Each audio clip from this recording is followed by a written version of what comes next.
Chapter 118 जलन ईशानी से बात। मायरा गोयंका।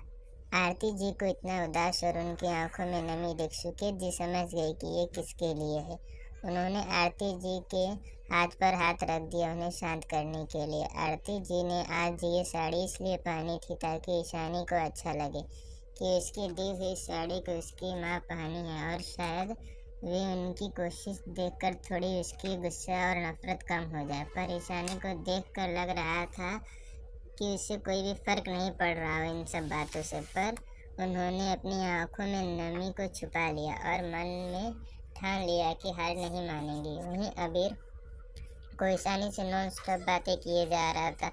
वहीं ईशानी बस चुपचाप उसकी बातों को सुन रही थी। उससे भी अनजाने में ही अबीर की बातों की आदत हो रही थी। वैसे भी उसका वेद भाई और अबीर भाई उसे ऐसे ही बात करते हैं, और बाकी के लिए तो शिवम काफ़ी था। उसे शिवम और आबिर दोनों की नेचर बिल्कुल एक जैसा लग रहा था। वहीं शिवम भी तो ऐसा ही था जो हमेशा कुछ न कुछ अपनी बेवकूफ़ी करके ईशानी को हंसा देता था। जैसे अभी अबीर की बातें सुनकर भी ईशानी को हंसी आ रही थी, वहीं नंदिनी को भी हंसी आ रही थी। पर उसे हंसी अबीर की बातों से कम और ईशानी के चारों भाइयों और जैकी की शक्ल में जलन देखकर आ रही थी। उसे अच्छे से समझ आ रहा था कि ईशानी के चारों भाइयों को ईशानी को अबीर के साथ इतना नॉर्मल बिहेव करता देखकर जलन हो रही है। इतने दिन यहाँ रहकर वे इतना तो समझ गए थे कि ईशानी के चारों भाई उसके साथ अपने रिश्ते को ठीक करना चाहते हैं। वहीं जैकी को भी इस वक्त गुस्से के साथ साथ जलन भी हो रही थी। उसने मन ही मन सोचा, भाई बनने की कंपटीशन अभी तक क्या कम था जो ये और जोकर आ गया। अब क्या मुझे अपने बॉस को इसके साथ भी सहना पड़ेगा। कबीर भी ईशानी से बीच बीच में बात कर रहा था। उसे ईशानी से इस वक्त कोई माफिया क्वीन नहीं, बल्कि उसे ईशानी सिर्फ एक बहुत प्यारी और मासूम छोटी बहन नजर आ रही थी, जिसे वे हर वक्त हर सिचुएशन में प्रोटेक्ट कर रखना चाहता था। ईशानी के सिर पर हाथ फेर कर उसे अपने दिल में एक गर्माहट सी महसूस हो रही थी। उसे महसूस हो रहा था कि एक छोटी बहन का प्यार कैसा होता है और उसे प्रोटेक्ट करने की फीलिंग कैसी होती है। इस वक्त उसके दिल में बस अपनी प्यारी सी बहन की हर खुशी देने का मन कर रहा था, और एक भाई होने के नाते उसे प्रोटेक्ट करने का मन कर रहा था। वहीं उन दोनों से ईशानी को इतनी कंफर्टेबली बैठकर बात करते देख समीर, दर्शित, रिहान और अयान को बहुत बुरा लग रहा था। उनकी बहन उनकी तरफ देखती भी नहीं है, और ये सब सिर्फ उनकी एक गलत फैसले और कर्मों की वजह से हो रहा था। तभी प्रवीण जी रविकांत जी को देखकर बोले, मेरी नातिन बिल्कुल हम पर गई है। उसकी पर्सनालिटी बिल्कुल अपने नाना जी और मामा जी और भाइयों पर गई है। उनकी बात सुनकर रविकांत जी का मुंह बन गया। वे उन्हें देखकर घमंड और नाराजगी से बोले, आपको कोई गलत फहमी हो रही है समधी जी। मेरी पोती बिल्कुल हमें यानी कि अपने दादाजी पर गई है। आखिर पोती किसकी है? हमारे रविकांत मेहरा की, हमारी इकलौती पोती। उनकी बात सुनकर प्रवीणा जी का भी मुंह बन गया। वे उन्हें देखकर बोली, ये आप कैसे कह सकते हैं कि हमारी नातिन आप पर गई है? उसमें हम सब जैसे रॉब है और एक ऑथेंटिक ऑरा है। उसके पास अपने मामा और दोनों भाइयों जैसे बिजनेस स्किल है। उनकी बात सुनकर रविकांत जी की आंखें सिकुड़ गईं। वे उनकी तरफ देखकर एक टेढ़ी स्माइल करके बोले, आप शायद भूल रहे हैं मैं कौन हूँ। हम दोनों कभी बिजनेस कॉम्पिटिटर्स हुआ करते थे, और तब मैंने ज़ीरो से स्टार्ट करके अपने बिजनेस को इतना बड़ा किया है। भले ही कुछ साल बाद मेरी तबीयत खराब हो गई और बिजनेस कुछ वक्त के लिए लॉस में चला गया, पर मुझे गर्व है अपने पोते ईशानी और अपनी कम उम्र में इतनी बड़ी बिजनेस स्टैंडर्ड किया है। और मेरे पोते समीर भी तो बिजनेस के साथ साथ अपना खुद का बिजनेस चलाता है। कुछ सालों में वो भी एशिया के टॉप बिजनेसमैन में एक होगा। उनकी बात से ईशानी और समीर के लिए गर्व साफ झलक रहा था। वहीं समीर ने मन ही मन सोचा, मैं अपनी बहन जैसी नहीं हो सकता, मैं तो उसे प्रोटेक्ट भी नहीं कर सकता। जब ईशानी ने ब्रांच शेयर लेने से मना कर दिया था, तब समीर ने सोचा था कि अपनी कंपनी के 25% शेयर ईशानी को दे देगा। पर ईशानी ही जेडाई कॉरपोरेशन की ओनर है, ये जानने के बाद उसे थोड़ी शर्म आ रही थी। उसे लग रहा था ईशानी उसकी कंपनी के शेयर लेने से भी कहीं मना ना कर दे, पर उसने डिसाइड कर लिया था वे ज़्यादा शेयर ईशानी के नाम कर देगा। वहीं उन दोनों को इस तरह लड़ता देखकर सबने अपना सिर पीट लिया। सच में ये दोनों बिल्कुल ईशानी के उन बाकी तीनों दादाजी की तरह लड़ रहे थे। मामा जी और नानी जी इतने देर से बैठकर प्रभा जी और आरती जी से बात कर रहे थे। वे नंदिनी को देखकर बोले, ये बच्ची ईशानी की दोस्त है ना?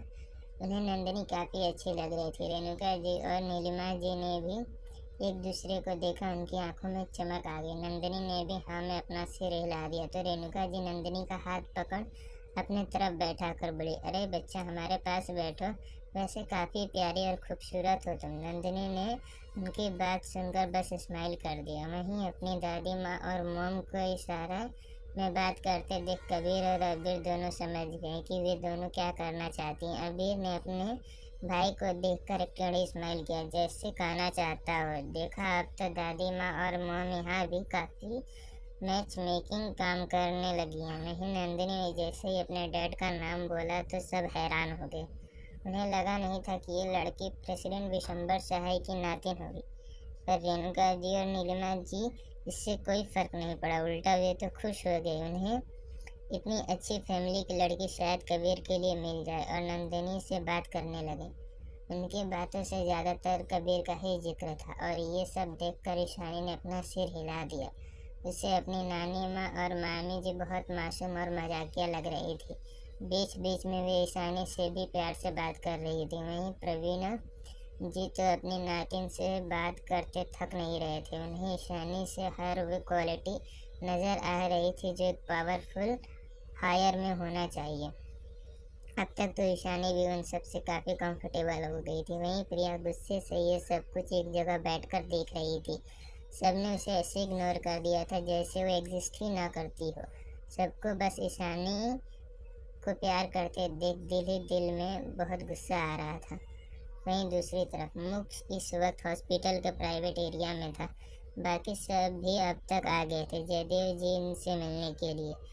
रूम के बाहर वरुण और तेजस के साथ साथ तेजस की मॉम और डैड रोहिणी सबरवाल और मनन सबरवाल भी खड़े थे। मोक्ष को देखकर वरुण खुश हो गए और बोले, क्या भाभी बाद में आएंगी? उसकी बात सुनकर मोक्ष बोला, हाँ वे बाद में आएगी। मोक्ष ने तेजस के मॉम डैड को ग्रीट किया तो दोनों ने मोक्ष को गले लगा लिया, क्योंकि वे दोनों ही मोक्ष तेजस की तरह ही अपना बेटा मानते थे। पांचों अंदर चले गए। मोक्ष को और बाकी सबको देखकर सब उनकी तरफ देखने लगे। इस वक्त रूम में सब मौजूद थे। रूम काफ़ी बड़ा था, वहाँ पर सोफे लगे हुए थे ताकि रात को कोई भी आराम कर सके। मोक्ष को देखकर जयदेव जी खुश हो गए। वे मोक्ष को अपने पोते ही मानते थे। उन्होंने कभी वरुण और मोक्ष में कोई फर्क नहीं किया था। मोक्ष उनके पास जाकर बैठ गया। जयदेव जी मोक्ष को देखकर बोले, अब भी ऐसे ही है, बिल्कुल नहीं बदला। उनकी बात सुनकर सब हंसी आ गई। सब समझ गए कि जयदेव जी क्या कहना चाहते हैं। मोक्ष ने भी अपना सिर हिला दिया। वहीं रूम में कोई और भी था जो मोक्ष को एकटक देखे जा रहा था। क्या हुआ दी, आप उन्हें ऐसे क्यों देख रही हैं? डोंट वरी, वे आपके ही हैं। आज नहीं तो कल आपकी शादी मोक्ष जी से ही हो जाएगी, तभी उन्हें जी भर के देख लेना। यह आवाज़ सुनकर लड़की जो एकटक मोक्ष को देख रही थी वे होश में आई और साइड में अपनी छोटी बहन को देखकर शर्मा गई। वहीं उनके पास अधेड़ उम्र का एक कपल बैठा था जिन्हें देखकर ही लग रहा था कि वे बहुत ज़्यादा अमीर होंगे। वे औरत अपने दोनों बेटी की बात सुनकर खुश हो गई थी। उसके होठों पर स्माइल आ गई। वे अपनी जगह से उठी और मोक्ष के पास जाते हुए अपनी बातों में मिठास बोलते हुए बोली, कैसे हो मोक्ष बेटा? उनकी बात सुनकर मोक्ष ने उनकी तरफ देखा पर कोई रिएक्शन नहीं दिया। उसने अपना सिर हिला दिया। वहीं उस औरत को मोक्ष के पास जाते देख कल्पना जी और कनक जी वहीं साइड में खड़े थे। उनका मुंह बन गया। ये औरत कोई और नहीं, सुधीर जी की बुआ की बेटी थी। सुधीर जी की बुआ की मौत एक एक्सीडेंट में हो गई थी। उसके बाद जयदेव जी ने उन्हें अपने घर में ले आए थे क्योंकि वे उस वक्त बहुत छोटी थी। आइए जानते हैं उनके बारे में। संगीता गोयंक, सुधीर जी की बुआ की बेटी। दिखने में तो अच्छी हैं पर इन्हें हर चीज़ में क्लास चाहिए और बहुत लालची हैं, जिस वजह से सुधीर जी और वरुण इन्हें बिल्कुल भी पसंद नहीं करते। पर जयदेव जी की बहन की आखिरी निशानी की वजह से जयदेव जी को उनसे लगाव है, इसीलिए इन्हें कुछ नहीं बोलते। नीलेश गोयंक संगीता जी के पति हैं। ये भी अपनी बीवी की तरह बहुत चालाक और लालची हैं। इनके खुद का बहुत बड़ा बिजनेस है, पर इनकी नज़र रॉय फैमिली की प्रॉपर्टी पर भी है। मायरा गोयंक संगीता गोयंक की बड़ी बेटी है। बाहर से वे सब एक मासूम और बेचारी दिखती है, पर अंदर ही अंदर वे बहुत चालाक है। उसके सिर्फ एक ही सपना है कि कैसे वे मोक्ष को अपने प्यार के जाल में फंसाकर शादी कर ले। इसीलिए राजवंश फैमिली के सामने हमेशा खुद को एक शर्मीली और संस्कारी लड़की की तरह प्रेजेंट करती है, पर अंदर से एक नंबर की घमंडी है।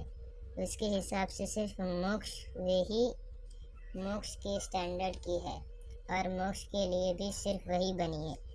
समीरा गोयंक संगीता जी की छोटी बेटी, ये लड़की ही भी अपनी बहन की तरह बहुत घमंडी है। इसके हिसाब से मिडिल क्लास लोग उनके लिए कुछ भी नहीं है। संगीता जी सबको इग्नोर करके फिर से बोली, अरे तुम क्या मायरा और समीर से मिले नहीं?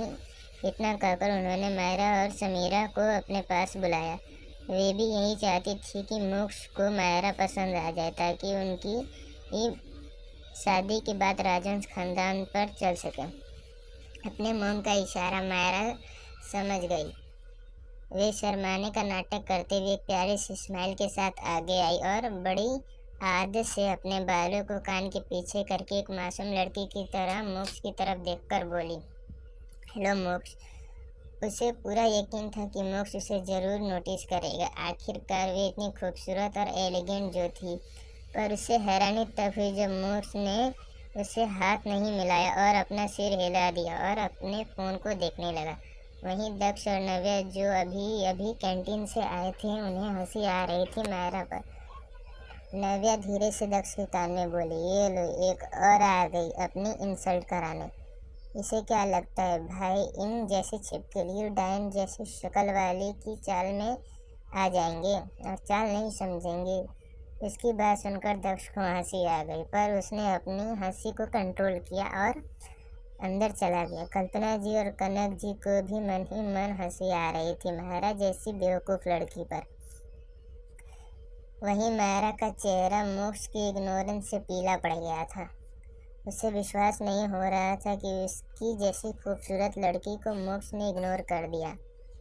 उसे अपने हाथ को शर्मिंदगी से नीचे कर लिया। उसे बहुत इंसल्टिंग महसूस हो रहा था। वहीं मोक्ष के इस बिहेवियर से संगीता जी भी अंदर ही अंदर गुस्सा हो रही थी। उनकी बेटी लाखों में एक थी, मोक्ष जैसे कैसे इग्नोर कर सकता है? तभी जयदेव जी बात को घुमाते हुए हंसते हुए बोले, मोक्ष के बिहेवियर ऐसा ही है, उसे किसी का टच करना पसंद नहीं। उनकी बात सुनकर मायरा जबरदस्ती मुस्कुराते हुए बोली, कोई बात नहीं। तभी दक्ष बोला, जयदेव दादाजी ने सही कहा, तुम्हें बुरा नहीं मानना चाहिए, क्योंकि ना मोक्ष भाई को भाभी के सिवा किसी का छूना पसंद नहीं है। अभी के लिए इतना है दोस्तों, मिलते हैं नेक्स्ट चैप्टर में।